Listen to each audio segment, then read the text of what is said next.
नमस्ते दोस्तों, जैसा कि आप टाइटल में पढ़ ही चुके होंगे कि हमारा आज का टॉपिक ज़ॉम्बी पर है, जिसका विषय फिर से हमारे सब्सक्राइबर द्वारा सुझाया गया है।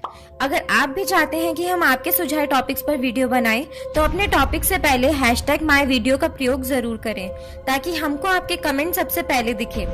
तो आइए शुरू करते हैं हमारी सत्य घटना पर आधारित आज की ये कहानी। ज़ॉम्बी हेती देश से आया एक शब्द है जिसका मतलब एक चलती फिरती लाश होता है। हेती देश के दंत कथाओं के अनुसार ज़ॉम्बी इंसान के एक ऐसे शरीर को बोलते हैं जो चलता फिरता रहता है, मगर उसकी हालत एक मृत शरीर जैसी ही हो जाती है, जिसमें एक विशेष तरह से तांत्रिक क्रियाओं द्वारा और दवाइयों के द्वारा जान डाल दी जाती है, पर उसमें खुद की कोई सोच, बुद्धि, विवेक नहीं होता और अक्सर इनको तांत्रिक ही नियंत्रण करते हैं। तो एक तरह से ये एक तांत्रिक क्रिया हुई।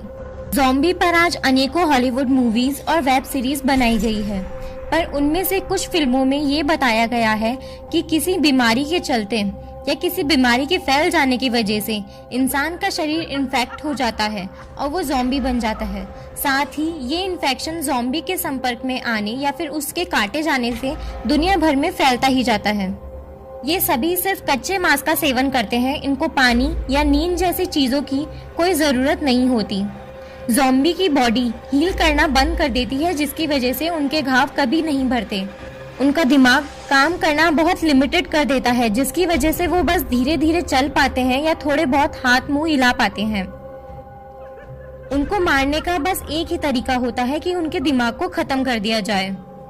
वैसे तो ज़ॉम्बी को महज एक काल्पनिक सोच माना जाता है, पर सत्य तो ये है कि हर कल्पना के पीछे कोई ना कोई स्रोत जरूर होता है। तो आज इस वीडियो में हम आपको ज़ॉम्बी की कल्पना के पीछे छुपे सत्य से अवगत करवाएंगे। हेती देश में ला इस्तियार नाम का एक गांव है, जहां 1982 में ये खबर उड़ी कि वहां कुछ किसानों के खेतों में ज़ॉम्बी से मजदूरी करवाई जा रही है।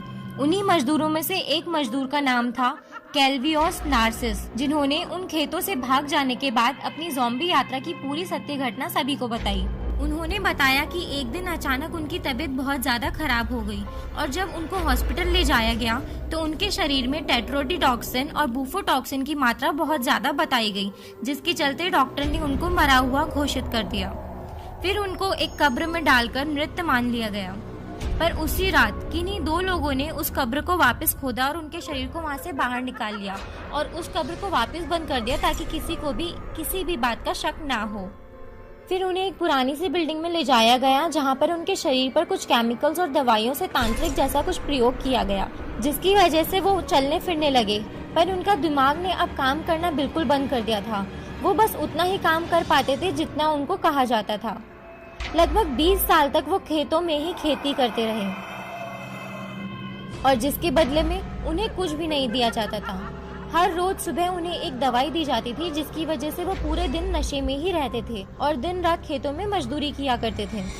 पर एक दिन वहाँ का मैनेजर उनको दवाई देना भूल गया, जिसकी वजह से सभी ज़ॉम्बीज एक एक करके अपने होश में आने लगे और उन्हें अपनी वास्तविकता का ज्ञान होने लगा। सभी के होश में आ जाने के बाद उन लोगों ने वहाँ पे विद्रोह कर दिया और वो वहाँ से भाग गए और सभी अपने अपने घर चले गए। घर पहुँचने के बाद कुछ सालों तक उनका इलाज हॉस्पिटल में चलता ही रहा, पर वो अब बिल्कुल स्वस्थ हो चुके थे। वैसे तो ज़ॉम्बीज से रिलेटेड जितनी भी हॉलीवुड मूवीज या फिर वेब सीरीज बनाई जा रही है, वह सभी काल्पनिक है। तो यदि अगर आप चाहते हैं कि हम भी आपके सामने कोई स्टोरी पेश करें, तो प्लीज़ उसे कमेंट के माध्यम से ज़रूर बताइएगा, क्योंकि आज की इस वीडियो में हमने आपके सामने सिर्फ एक सत्य को प्रकट किया है, ऐसा सत्य जिसके ऊपर ज़ॉम्बी से रिलेटेड सारी कल्पनाएं बनाई गई है। हमारी आज की ये कहानी हॉलीवुड ज़ॉम्बी मूवी की तरह तो बिल्कुल नहीं थी, पर ये एक सच्ची कहानी थी और हमने सोचा कि ज़ॉम्बी पर हॉलीवुड मूवी जैसी काल्पनिक कहानी बनाने से तो अच्छा होगा कि एक सच्ची कहानी आप सबके सामने पेश की जाए। आशा है आप सबको ये कहानी पसंद आई होगी।